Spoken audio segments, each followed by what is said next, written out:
Here is how we repurposed an old deep freeze by turning it into a root cellar for food storage. Save this video for future reference. First, I want you to know you should not store potatoes with onions. I didn't know this when we did the install video. Step 1. You will want to dig a hole. We buried ours in the side of a hill. This helps with insulation of the root cellar. I know some people will add a bale of straw or other insulation on top of the freezer. We have not found a need to do that yet, so we dug a hole deep enough that the lid of the freezer was flush with the ground.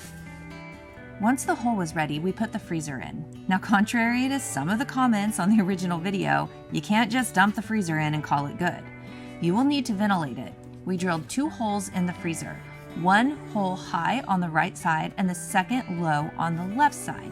Then we took some old PVC parts to tee the vents out and up above the freezer. The pipes are then capped to prevent rain and snow from settling in them. To keep rodents out, you can cover the ends with screen. Before you install the freezer, you also want to make sure it is empty of Freon. This freezer had a Freon leak. We had a technician come out to look at it, and when he couldn't fix it, we had it drained. Next, you place the freezer in the ground and bed it down to make sure it's level. We used a level and a shovel for this part of the process. Once the freezer is level, we backfilled the hole, making sure it will shed any rainwater or snow melt.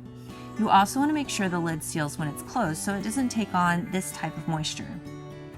After it's backfilled, we put a bed of sand in the bottom of the freezer. At this point, the freezer had a lot of moisture in it, so we closed the lid and left it overnight. By the next day, the visible moisture was gone.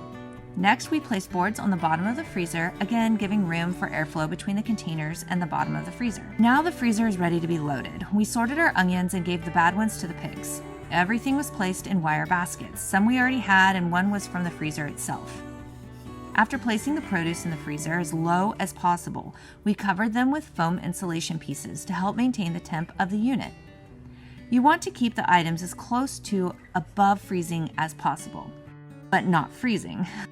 To monitor this, we used a thermometer that was already in the freezer. It's been anywhere from freezing to 16 degrees outside the last few days, and the temp inside the deep freeze is holding at 48 degrees.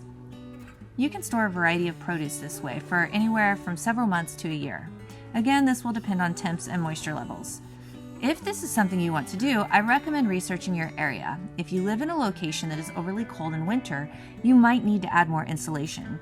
Or if your area has a lot of humidity, you might consider upping your ventilation game with a fan.